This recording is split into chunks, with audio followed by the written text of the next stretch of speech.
Assalamualaikum warahmatullahi wabarakatuh. Bismillahirrahmanirrahim.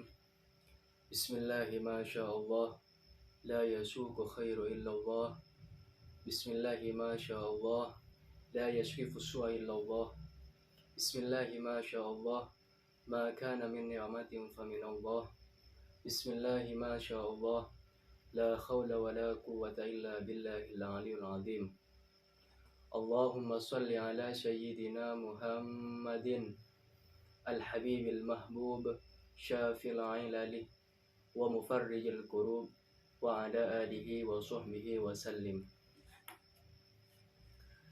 Yang saya hormati para dosen pengajar, yang saya hormati para teman-teman yang saya tidak bisa sebutkan satu persatu, namun rasa hormat dan takdim tidak mengurangi. Alhamdulillah, karena pada kesempatan kali ini kita bisa berface to face, bermujalasah di tempat yang insya Allah penuh berkah ini. Kedua kalinya sholawat berserta salam mari kita aturkan pada junjungan Nabi kita, Nabi besar Nabi Muhammad SAW, karena berkatnya kita bisa terangkis dari alam kegelapan menuju alam penerang, yakni dengan adanya ad-dinul Islam wal iman.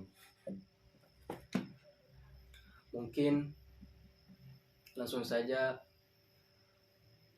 dari beberapa hal permasalahan di era society 5.0, bahwasanya pemuda menjadi acuan, pemuda menjadi generasi, karena fakta dan realita pemuda adalah harapan bangsa. Kebanyakan di era yang sekarang antara ilmu tidak sadar dengan teman-teman yang mempunyai ilmu tetapi tidak mengamalkan ilmunya, tidak menerapkan apa yang didapat. Itu menandakan bahwasanya ilmunya tidak barokah dan manfaat. Dan terbukti apa yang dikatakan Nabi Muhammad SAW di era di akhir zaman pada saat ini, kebanyakan yang mempunyai ilmu itu melanggar hak-hak, melanggar hal-hal yang sudah dilarang, jelas-jelasan dilarang, baik dalam etika, dalam beragama, dalam bersosial, berbudaya dan lain sebagainya. Banyak yang terjadi pada akhir zaman, pada saat ini. Makanya kata Nabi Muhammad SAW, ad-dunya mal'unatun mal'unun ma fiha. Dunia ini terlaknat, kata Nabi. Dunia ini terlaknat dan terlaknat apa yang ada di dalamnya. Illa dzikrullahi wa ma wallahu au aliman au muta'alliman, kata Nabi. Kecuali orang-orang yang berzikir kepada Allah, kecuali orang-orang yang mendekatkan diri kepada Allah Subhanahu wa taala, illa dzikrullahi wa ma wallahu aliman, kecuali orang-orang yang alim, orang-orang yang belajar ilmu dan mempelajari ilmu. Selain daripada itu, kata Nabi Muhammad SAW, terlaknat, kata Nabi. Apa yang dimaksud dalam hadis tersebut? Kenapa Nabi Muhammad SAW menyampaikan bahwasanya dunia ini terlaknat, dan apa yang dimaksud terlaknat tersebut?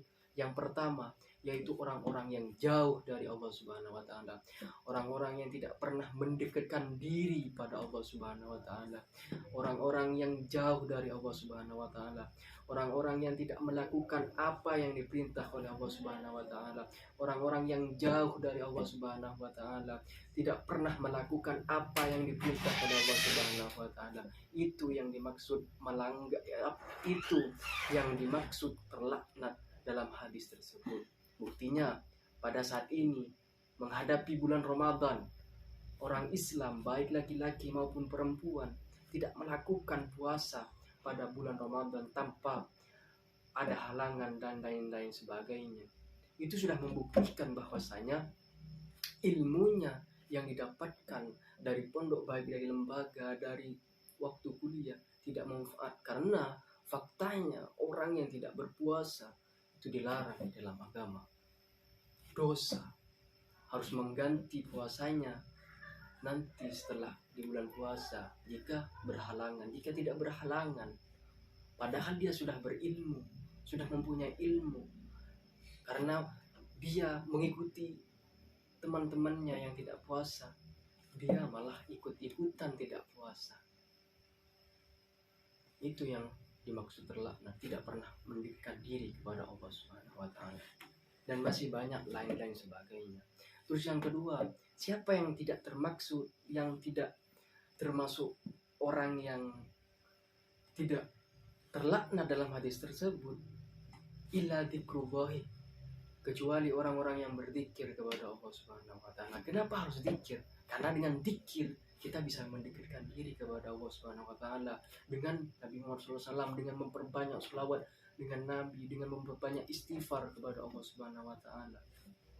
Makanya kata Nabi, illa dzikrullahi, dalam hadis tersebut, illa dzikrullahi wa ma wallahu awaliman aw muta'alliman, kecuali orang-orang yang berilmu dan orang-orang yang alim dan orang-orang yang belajar ilmu dan mengajarkan ilmu. Artinya ilmu yang barokah, manfaat. Kenapa Nabi Muhammad SAW meletakkan ilmu di dalam hadisnya?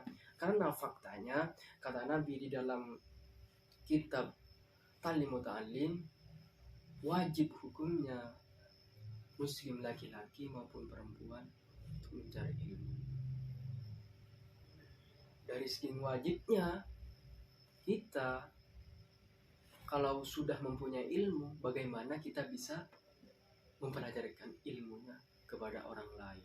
Itu namanya ilmu yang barokah, manfaat.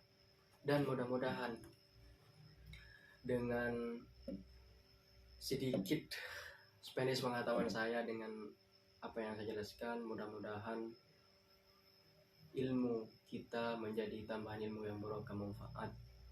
Dan mudah-mudahan teman-teman seperjuangan, khususnya MD23, mudah-mudahan menjadi orang yang husnul khotimah, ilmunya yang barokah, manfaat, dan kita sukses bersama, berproses bersama, khususnya di akhir zaman ini. Mungkin hanya itu yang dapat kami sampaikan, kurang lebihnya mohon maaf. The last I see for me, if I have many mistake, I'm so sorry. Thank you very much for attention. Thank you very much for all of my friends and teachers. Wassalamualaikum warahmatullahi taala wabarakatuh.